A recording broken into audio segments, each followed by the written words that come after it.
রবিবার সান ফ্রান্সিসকোর এক হাসপাতালে শেষ নিঃশ্বাস ত্যাগ করেন প্রখ্যাত তবলাবাদক উস্তাদ জাকির হোসেন।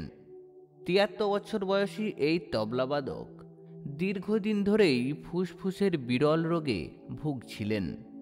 চিকিৎসা বিজ্ঞানের পরিভাষায় যাকে বলা হয় ইডিওপ্যাথিক পালমোনারি ফাইব্রোসিস। এই রোগের জটিলতা নিয়েই বিগত ২ সপ্তাহ ধরে হাসপাতালে চিকিৎসাধীন ছিলেন তিনি।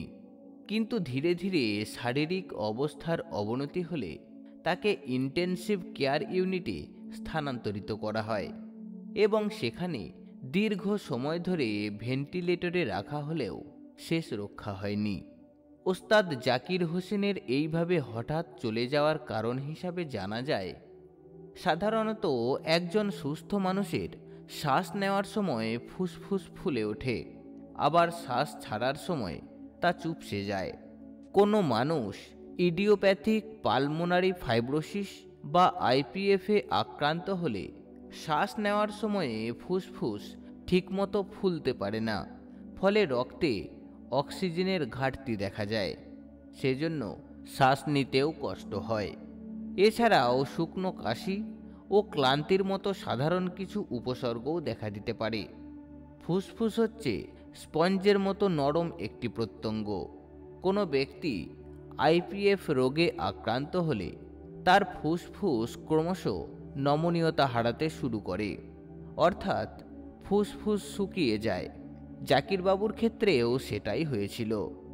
তার শরীরে শ্বাসযন্ত্রের ভিতর যে ছোট ছোট বায়ুথলি বা অ্যালভিওলাই রয়েছে সেগুলি ক্রমশ শক্ত এবং পুরু হতে শুরু করে, ফলে পালমোনারি হাইপারটেনশন বা শ্বাসকষ্ট শুরু হয়।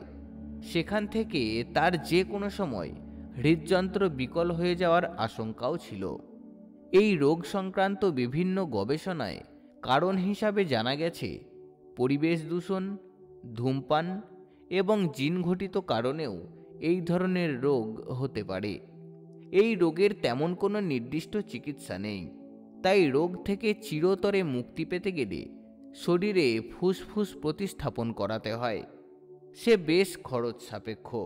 তাছাড়া বয়স্কদের ক্ষেত্রে এই অস্ত্রোপচার বেশ ঝুঁকিপূর্ণ।